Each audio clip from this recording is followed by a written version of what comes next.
Hi guys, can you hear me? Everybody? Hello. Hello. I see Luke's on. Thank you, Luke. Nice to see you. And Paul. Yeah, hello. We'll just wait a minute or two before everybody leaps on. I know it's Friday and people are rushing, so everybody hear me all right?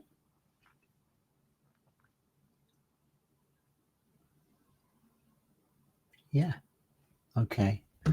Right, so let's get cracking. People join us, and we're recording this anyway, so people can have a look. But this is one of my Free on Friday sessions, where I'm going to be talking about shadows and how we get rid of them and how we process imagery. Really related to all sorts of spatial imagery, but focusing largely on photogrammetry in this particular occasion. I'm just going to move the screen out of the way so I've got a bit of real estate that I can work with. Yeah, that'll work. Okay, so photogrammetry, the word photo is about light, and light is the biggest issue that we have. There's lots of different sorts of photogrammetry. There's photogrammetry we might use inside for capturing objects, producing a 3D model of an artifact. But as soon as we go, so that's controlled lighting, but as soon as we go outside, light changes continually.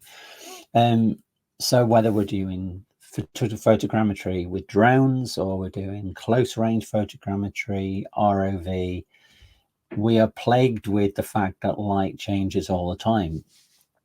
And one of the critical issues that we've got is that the image quality that we put in is exactly, or it limits the quality of virtually every process we use in reality capture or photogrammetry, 360 stitching, or whether we're going to colorize a point cloud.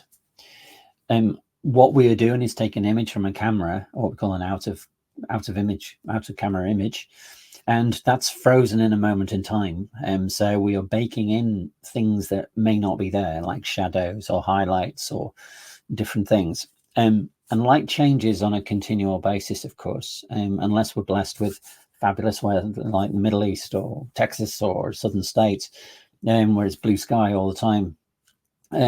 We, like particularly in the UK and everywhere, light changes. It changes as it goes around, as the earth rotates. Different colors of light impact us. We get changing light conditions as the sun goes behind a cloud, and we've got the shadows that are produced, and shadows have a really big impact on all photogrammetry. A number of reasons why, and we'll just go briefly into those.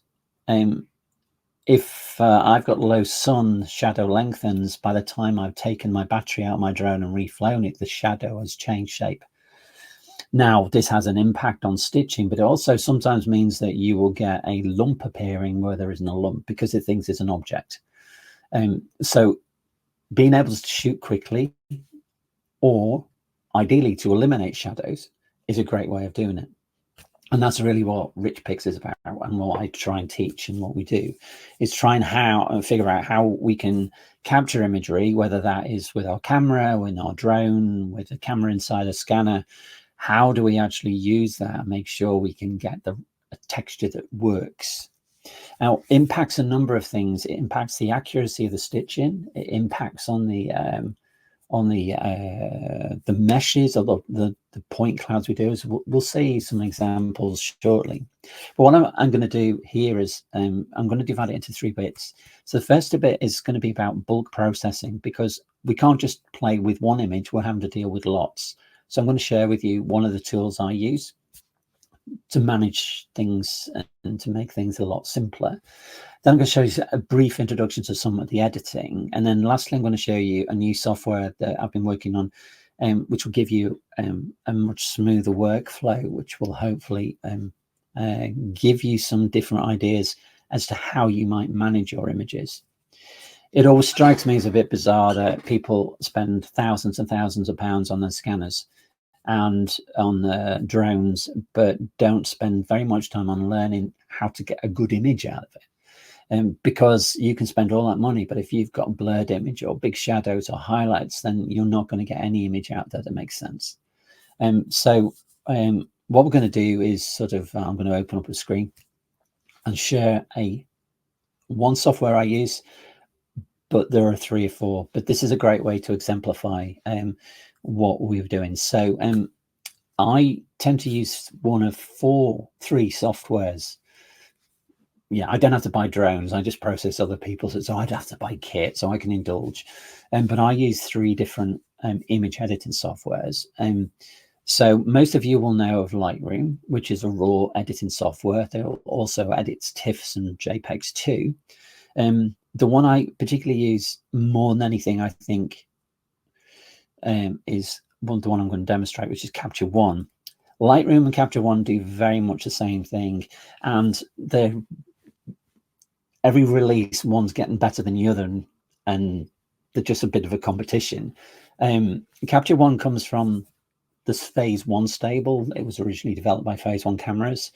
Obviously, Lightroom has a stitch and works with a lot of the Adobe products. So there are things like, one of the interesting things about Lightroom now is you can link it directly to Photoshop and then use Photoshop's new AI generative fill tools to edit things and make things smoother, or do some infill. So you're not, when you're captured, you're not projecting your high vis onto a wall and things. Capture One has a slightly different way of doing it. And then there's another software I use called DxO, which is the same, but I use that because it has the best raw processing or raw converting software there is, in my opinion. So I use all 3, but I'm going to show you one now. And as you'll see, there's going to be a subtle sales plug at some point for a longer training course I'm doing. We cover both Lightroom and Capture One in that training course. It just depends on your flavor. If I gave you $50,000 to buy a car, someone would buy one and someone would buy another one. It's just the way it is. But I like Capture One because it gives me some of the tools and ease of use that I need. So I'm just going to jump onto, share my screen. Hold on a sec.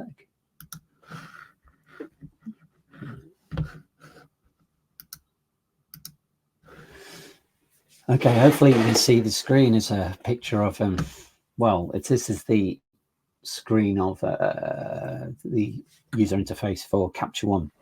So Capture One and Lightroom are softwares which are used really by professional photographers and serious amateurs too, to enhance mostly single images. Now, the issue that we've got here is, obviously you look on the right hand side, this configuration is just set up for today.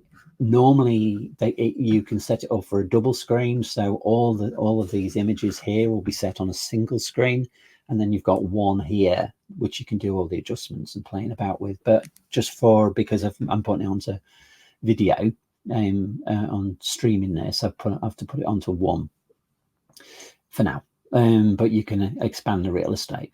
So I've got, this is a series of images all overlapping that I'm going to be using for photogrammetry. And to be fair, the same principle applies whether I'm using drone footage or whether I'm using close range photogrammetry or ROV. The editing process is much or less the same. We're going to have shadows, we're going to have highlights. So I'm just using this one because it gives me the biggest variety. So this is an abbey that's not very far away from my home. And I think there's something like 270 photographs just in this one project that I want to go through and change. And if you look through them, a lot of them look okay, but then there's other bits where I've got here, for example, I've got shadow areas, and the sun's come out in some bits, and what I need to do is try and make it as uniform and the same brightness right across this as possible. Obviously a bit sunnier there on that one. So Capture One and Lightroom, I have to say, both have a similar set of tools, but some of them are a bit simpler to use than other ones. So what I'm going to have to, let's get rid of that.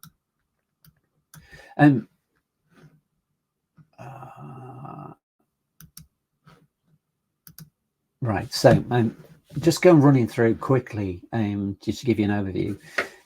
Probably the first part and the most important part of all of this is Lightroom and Capture One are not just image editing project softwares. They are image managing softwares as well. Now, this is really the best part about these two products, is they allow you to have your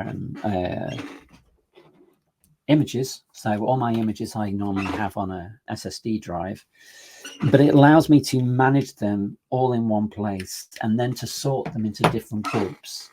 Now, one of the problems, if you look down here, for example, I've renamed these killing, but if they came out of camera, they would be an ARR file or some number. DJI are really good at numbering things, but once you get past 1,000, it starts again, and then or 999.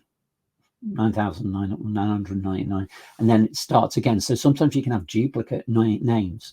So we can batch rename things and arrange things into different areas or different groups. So I'm looking at this, for example.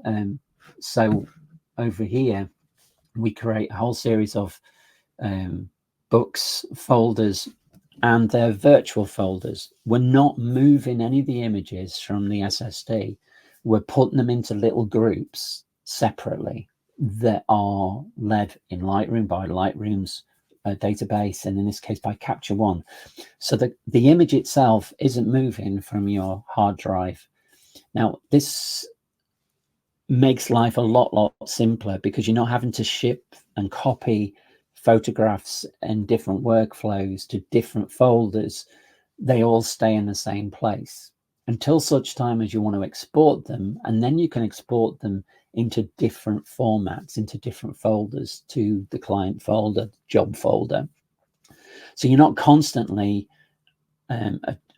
copying and adjusting your folders and putting them into folders that no one can find. All your images are in one place, and this is a huge part of batch processing. It is boring. I mean, I do a training course on this process and how you manage images, and it lasts 4 hours and you'd fall asleep, but it's 4 hours that will save you a phenomenal amount of time if you figure out how you can use these databases and how you can use them to speed up the whole workflow process to help you in the photogrammetry. It may well be, for example, that you've taken all these photographs, but you need to break the process up into different chunks, like the west wall or the south face or these things. The library tools in here allow you to rename things into things that make sense. Okay, and then to group them into other ways as well. So the library tools, we're just going to touch on that, but big issues or big things you can do as well as organizing into groups. You can attach keywords into things. So it may be this photograph shows a crack or something, so you can actually sort them and tag each individual photograph with a keyword, something you need to review. You can build up your own keyword library as well, so you can keep adding tags. So you can look and say, I want to export or group all the photographs that may have a crack in them or may have vegetation in them or whatever it might be. You can also attach all the metadata as well. So the metadata here, we're going to scroll that down, and particularly here, the EXIF and GPS values as well. So we can manage those separately within the library. But going along the top, these are the main tools that you use. So Tether is a really interesting one. Tether allows me to couple my laptop or my iPad to my camera, so I can look at it remotely and I can manage all the photographs remotely. Where it's used for in the professional camera market really is if I'm doing a studio shoot. I have one monitor and a digital tech alongside the photographer, and I'm photographing products or fashion shoots. But it's also really useful if I'm doing photogrammetry of objects in a museum or something, because I can actually manage everything remotely and just have the camera there, if it's on a turntable. It's a really useful thing. I use it occasionally for outdoor photogrammetry, close range photogrammetry, and a particular field I do in nuclear, where the camera is a little bit away from where and is safe, and I'm safe. So I can do a lot of the focusing and shooting and monitoring things over time. So that's the tether. There's a bracket here, there's a tab here called shape.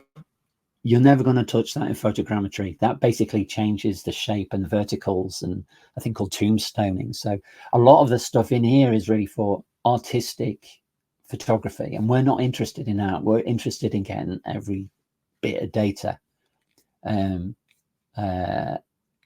So it's trying to get every single pixel that you've got.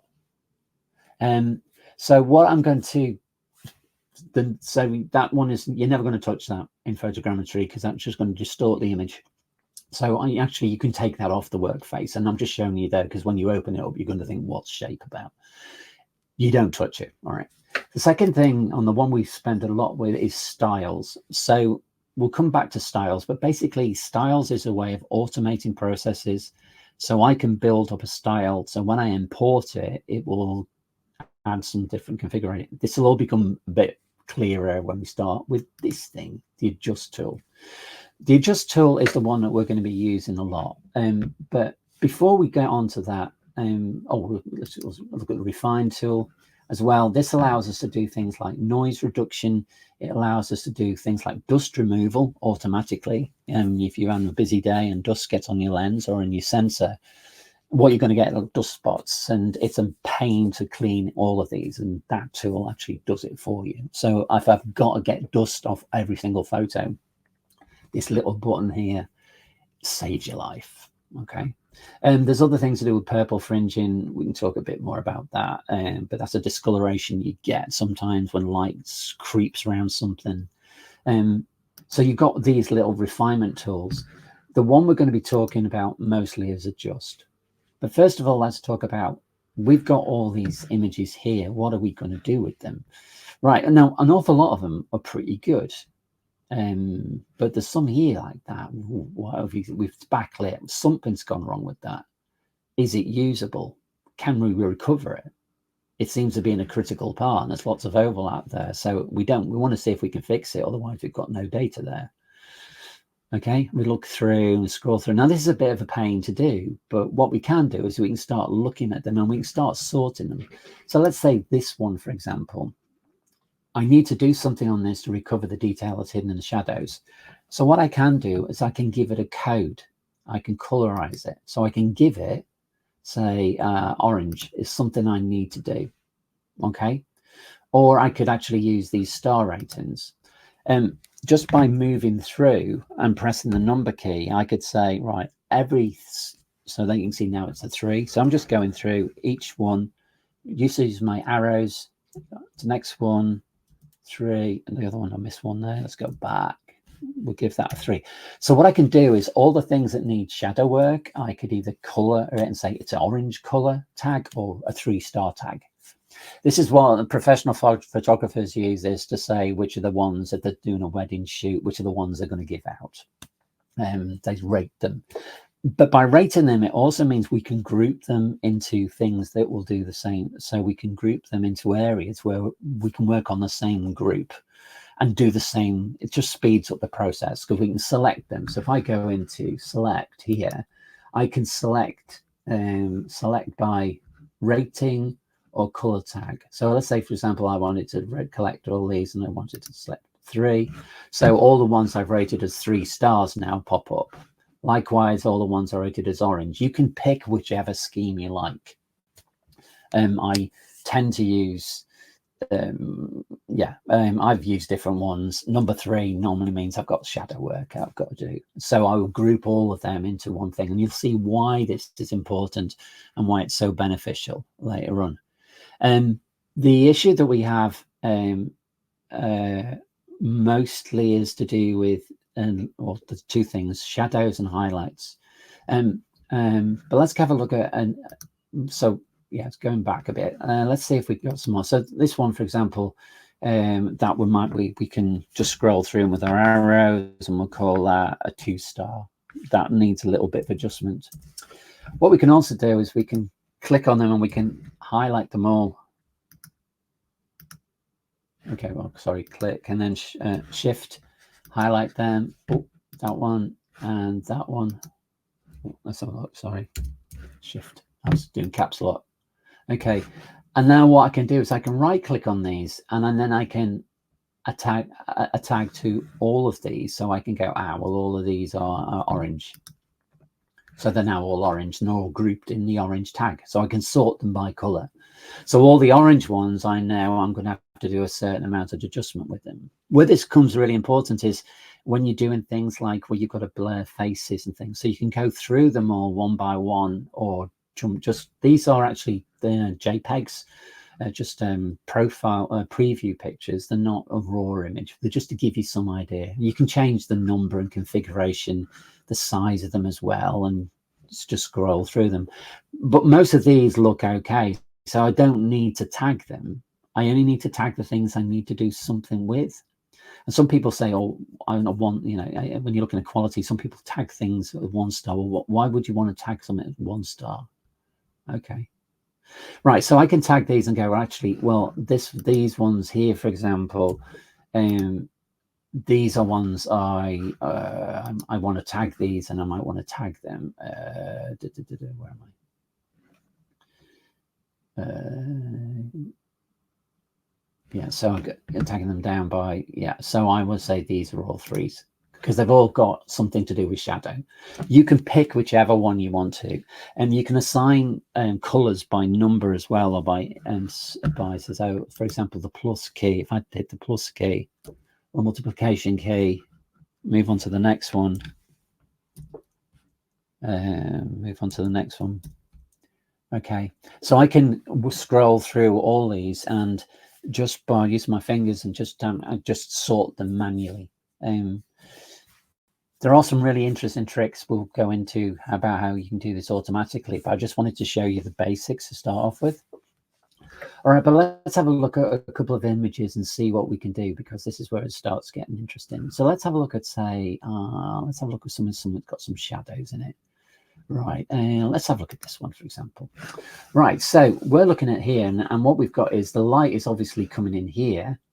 So we've got a difference between the shadow area and this bit over here. And what we want to try and do is try and make them so they're level. Now, you might be wondering what these little red marks here are for. Well, what I can do is up here, I've got an exposure warning. I'll switch it on and switch it off. And what exposure warning is telling me is these, if I zoom in, sorry, zoom in a bit more. Each of these is the pixel where there's no data. That means it's, or the other word we call is clipped.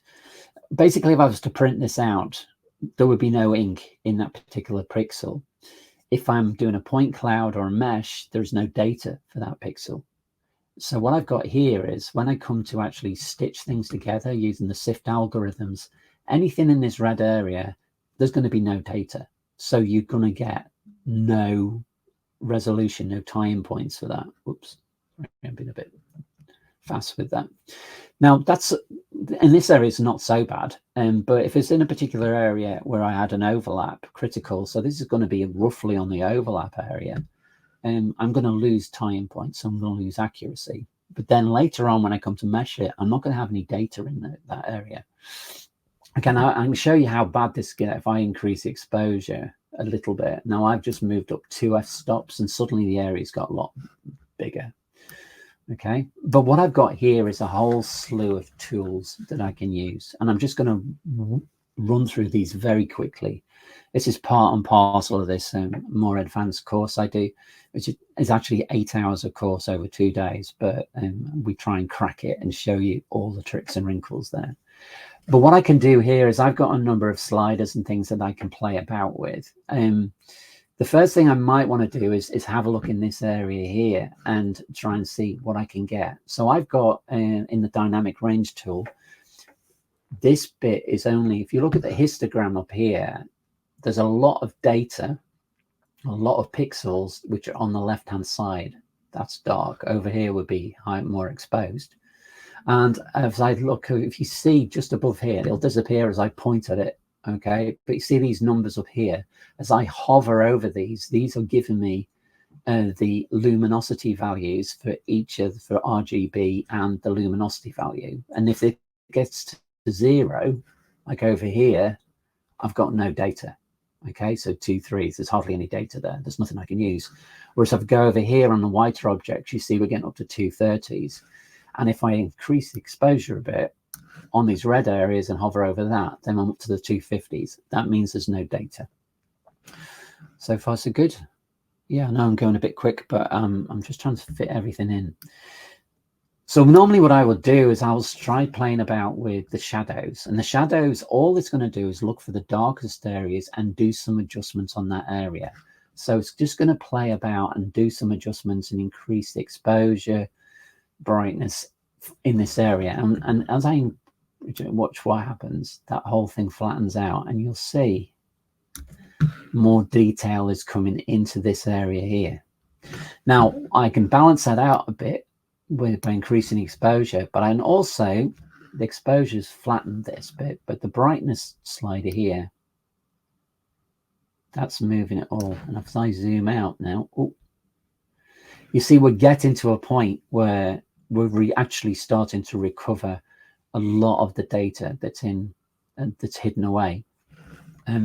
By moving the black point, I can probably tweak it a bit more. Okay. And I can actually reduce these bits and get rid of the highlights somewhat, but I'm going to have to play about. So what we've got is a bit of a balancing act to get rid of these things. That's where the skill comes in, really, to how we do it. But the problem I've got here is I'm very limited because I've only taken one image. And the dynamic range between the bright sun bit and the dark bit is just too big for me to actually recover it conventionally. So one of the ways we can do that, we can get around that, is to increase the dynamic range of the image by using a technique we call bracketing, high dynamic range, which is about multiple images. We're going to come on to that shortly because that's really what the software is about. But we also have some interesting things as well in here, which you're going to get to know and love. And that is in this layer here where we can actually produce what we call layers and masks. A lot of this image is perfectly fine. We only have to want to play about with different things. So let's say I can draw a mask, right? So if I, oops. Right, so I can draw an area. So, and this is basically, yeah, I've just used the magic brush. It's just selected an area for me where I can start to play about with the exposures just in that area or darken it down. Okay, so sometimes it's not the shadows. Sometimes you've got to bring the highlights and the bright bit down to equalize it. But as I bring that exposure down, you have a look. It's completely disappeared now.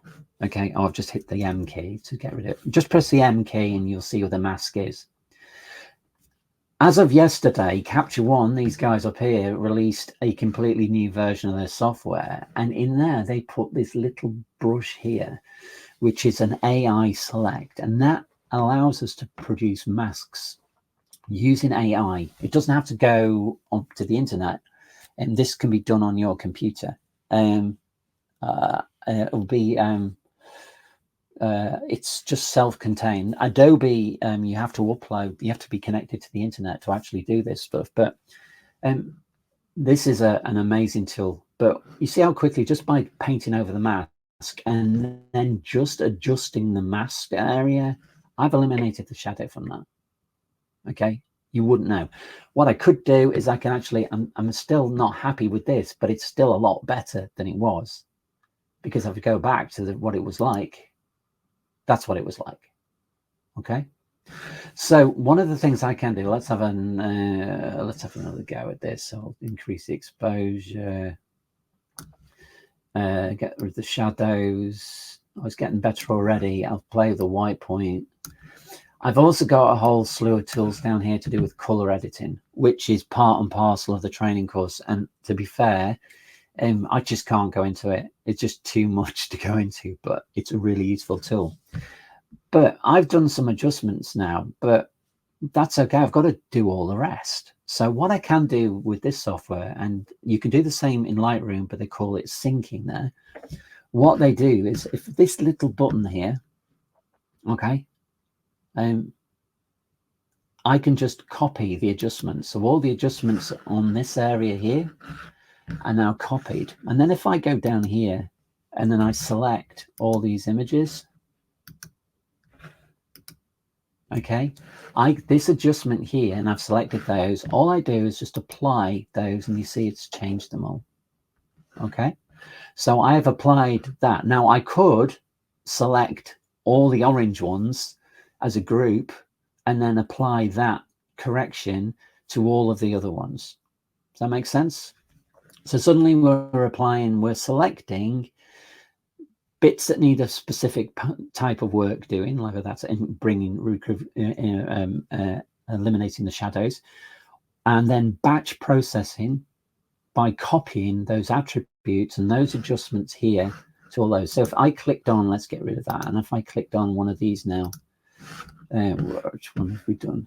Okay, you can see it's taken the same adjustments that I've done. Now, what I could do is then go through each individual one and tweak it a little bit more if I want to.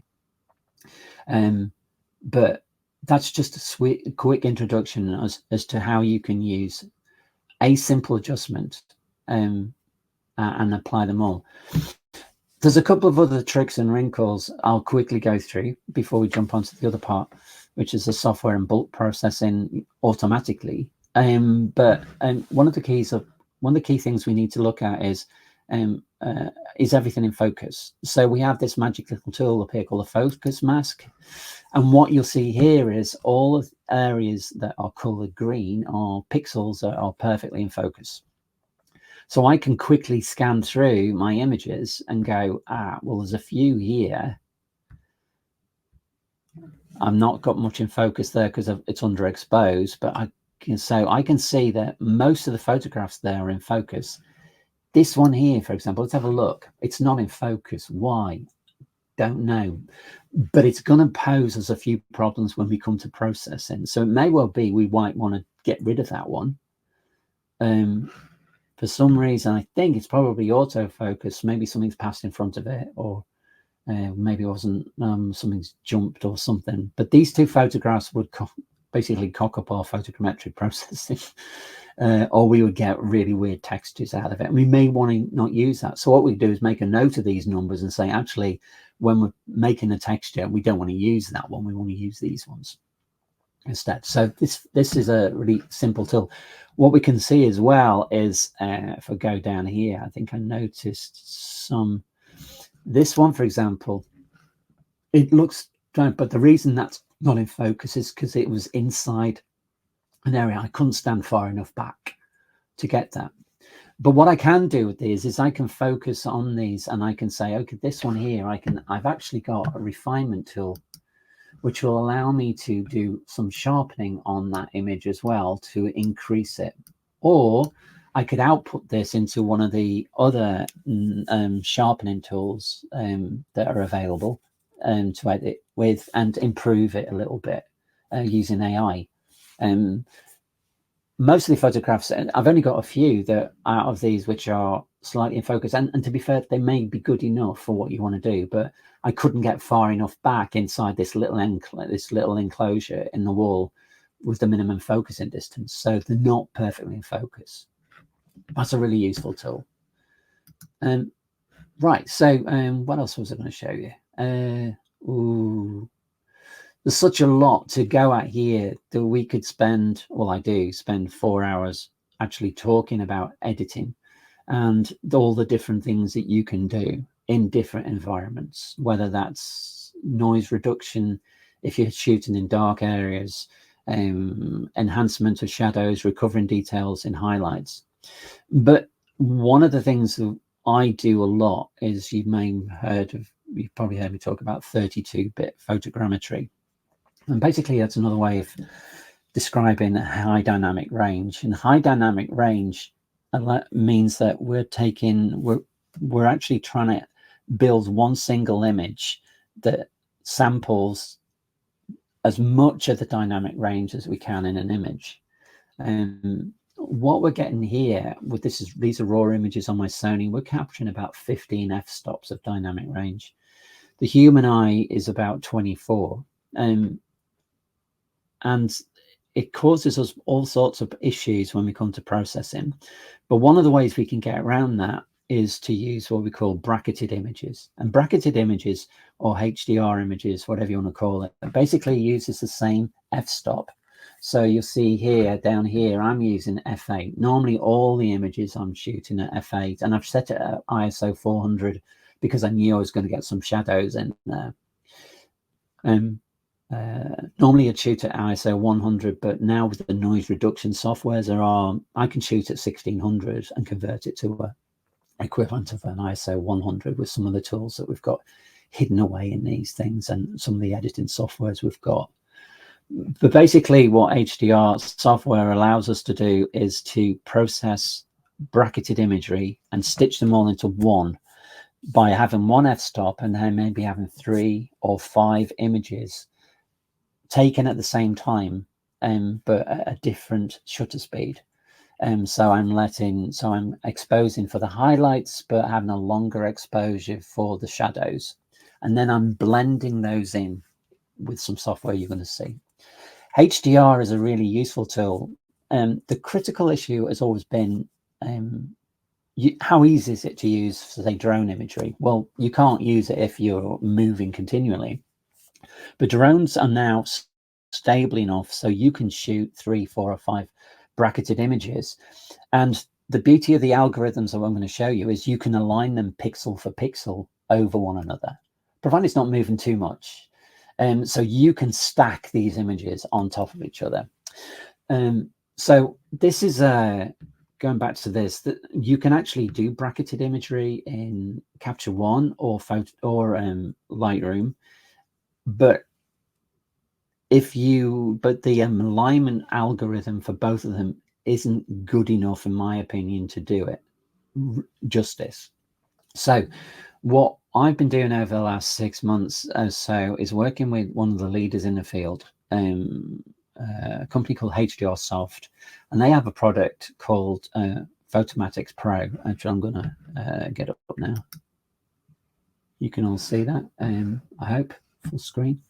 So Photomatix Pro they've sold thousands and thousands of copies of this, and it's generally used by real estate photographers when they're shooting interior scenes and they want to see what's outside the window, and they're not done. So they're exposing for inside, but the windows are blown, overexposed, the window ledges, details overexposed. So what they do is they use bracketed imagery as one technique, and pretty well every real estate photographer and lots of amateur photographers have downloaded and used Photomatix Pro, made by HDR Soft. So they have a number of there's some tools that they use which allows you to use either single images here or to batch bracketed photographs. But what I've been working with them on is this little thing here, which is subtle, very small, which is the mode. So there's a landscape photography mode, a real estate photography mode, and now there is a photogrammetry operating mode. Okay, and the photogrammetry one is designed really to try and make it simple, so you can use either batch single photographs to optimize, to reduce the shadows and recover highlights, or you can batch bracketed photos, whichever you choose. You have to convert the images from a raw image into, in this case, we use 16-bit TIFFs. But this software operates in 3 or 4 modes. First off, it operates as a standalone on your laptop or desktop or whatever it might be. And there's a Mac and a Windows version. Obviously, I'm on a Mac version here.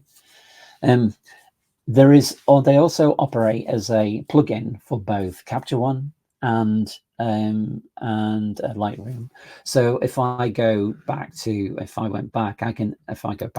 Photoshop and I go to File, Edit, Image, Edit With, and you'll see up here I can merge to HDR with Photomatix Pro. So it does a routine.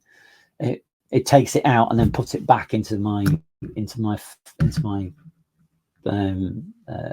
browser here. Let's go back to Photomatix Pro. The other way it does it is it operates with a command line instruction. So you could link this software to lots of other software and use it as part of the process. Or if you've got lots of projects, you can use CL instructions to automate a whole process. So if I've got hundreds and thousands of photographs to do, it could cope with that. It's a standard, it works on your PC, so the speed of it is really limited by your capabilities and your IT. There may well be a cloud version, but not yet. Because the problem there is you've got to upload all the photographs anyway. So this swings and roundabouts about how it should work. But basically we can use 2 or 3 techniques here. So let's say we've just got single photos and we want to try and eliminate the shadows out of it, but not go through all the palaver of Capture One or Lightroom. And basically what we'll do here is, I'll just show you because I haven't got time to process it. It's just a simple introduction. We can select the folder from wherever that may be, and then where we're going to save it. We can say, how do we want the images to be output? Now, I would always output everything I do. I don't use JPEGs if I can avoid it, because every time I save it, you're crunching data and detail out of it. So all my processes, I standardize on 16-bit TIFFs. So we'll do that. But it will also support DNGs, which for those photographers amongst us, you find really is really quite important. Okay, and I can add a suffix and go shadowed or whatever I want to the file, so I know that that particular image has gone through this process. Okay, right, there's a number of presets as well, which we've built in to make life easy for you. A detail enhancer, a contrast optimizer, a tone balancer, and a tone compressor. You're going to think, well, what's the difference between them?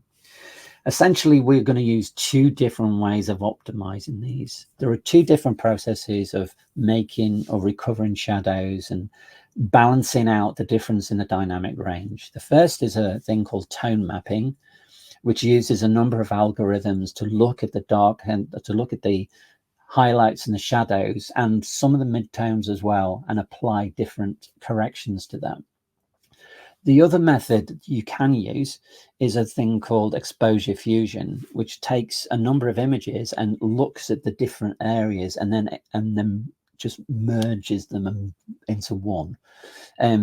There's a subtle difference between the 2, but we give you the option of 4 of them. And then there's another number of optimizers here, so other things. And one of the other things we've built into this is actually a monochrome one. So that will convert your colored images into a black and white image. So you can then stitch them into black and white orthos, stitch them into a 3D model in black and white. Why is that important? Well, sometimes inspection and things, black and white images are a lot better than color. So you can have both and run a black and white image and process those. We'll go into more detail about these in our course, but suffice it to say, we've tried to make it so it's as simple as possible. All you've got to do is just drag and drop the folders in here and press the button and just go and have a cup of coffee and come back, and a lot of the hard work will be done for you.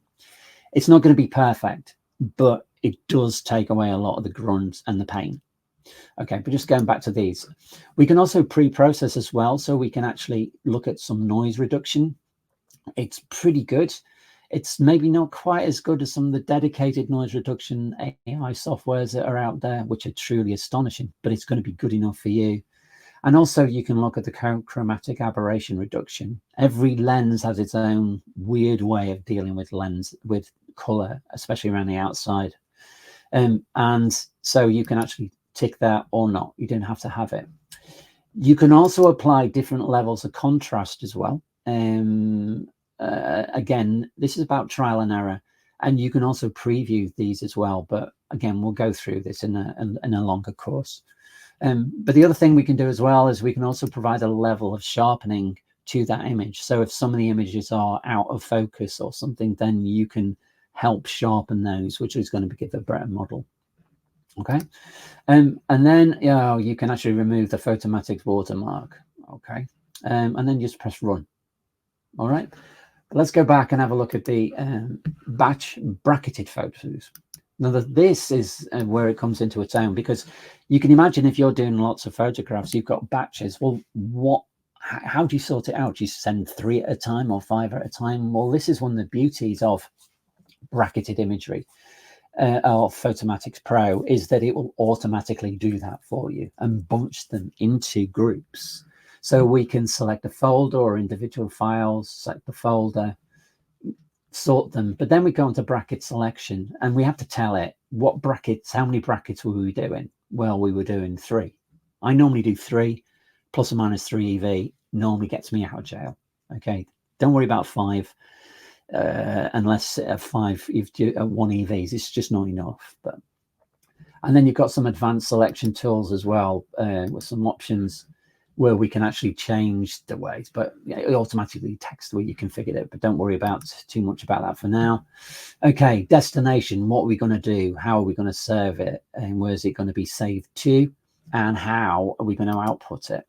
So what it's going to take is 3 images, flatten them, merge them with the processes that we're going to use, and then output it. So when I want to save it as a 16-bit TIFF, okay, and choose where it's going to go.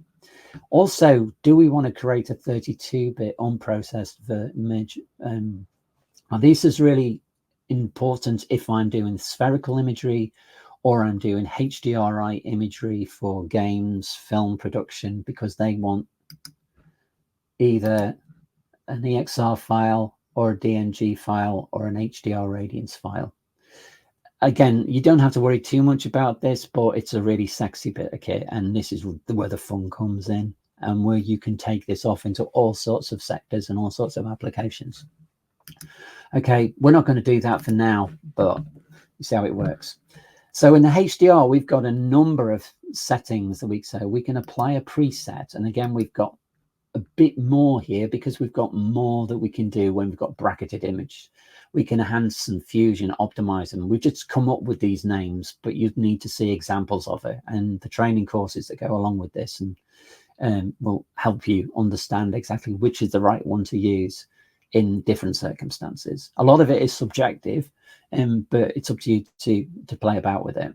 And then we can filter those as well.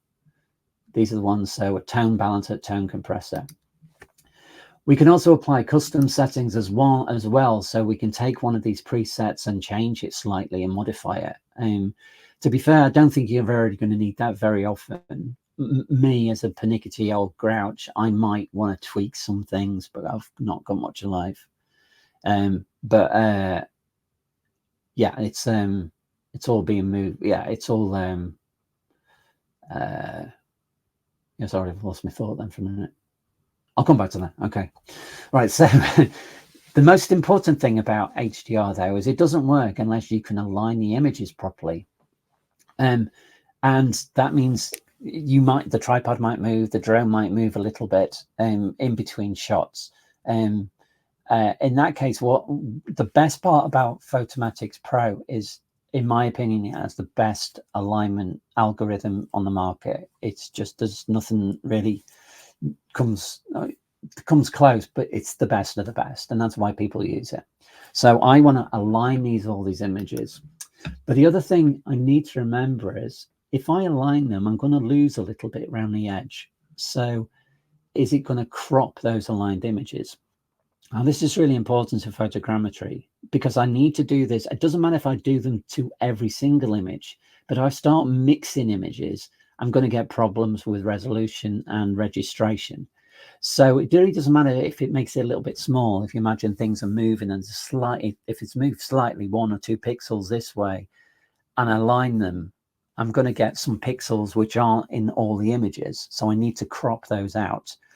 Provided I do it for all of them, it doesn't impact on the photogrammetric process and the algorithms. It just thinks the camera's a little bit further away.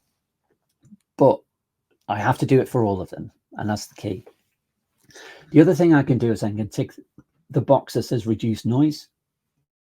Again, this is trying to get rid of the random noise that is generated at highest ISOs, and also on the in the darker areas, but also in the mid-tones as well, where you've got some issues, where you can get noise, and you can get noise at 100 ISO, but this tick that box.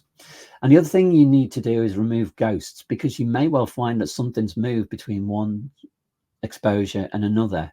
So the remove ghosts allows you to get rid of those features. Again, this is a bit more advanced, but it's really important in photogrammetry to try and get the same image that's static. Leaves blowing, branches moving, people moving across the objects, seagulls in the way, whatever it might be. Removing ghosts allows us to take away that the alien object that is going to screw things up for us. So I would always tick that box too. And then we've got some finishing options, which are just a bit of polishing and cosmetic. Of course, you can do all these things as well in Capture One or Lightroom, but this just gives you one hit, set it all up and do it. And then run away. You just press run and watch what happens. Typically, when I'm running my, give you an idea, this is an M2 Pro Apple computer. I'm probably processing 100 images, and it's taken around about 5 minutes. On my previous one, it would take around about 20 minutes. But the point of it is that it just sits and runs and chugs away. It'll chug away all night on thousands if you want to, and dumps it into wherever it is, providing you've left enough space on your SD card or hard drive to actually fill it, because it doesn't like that.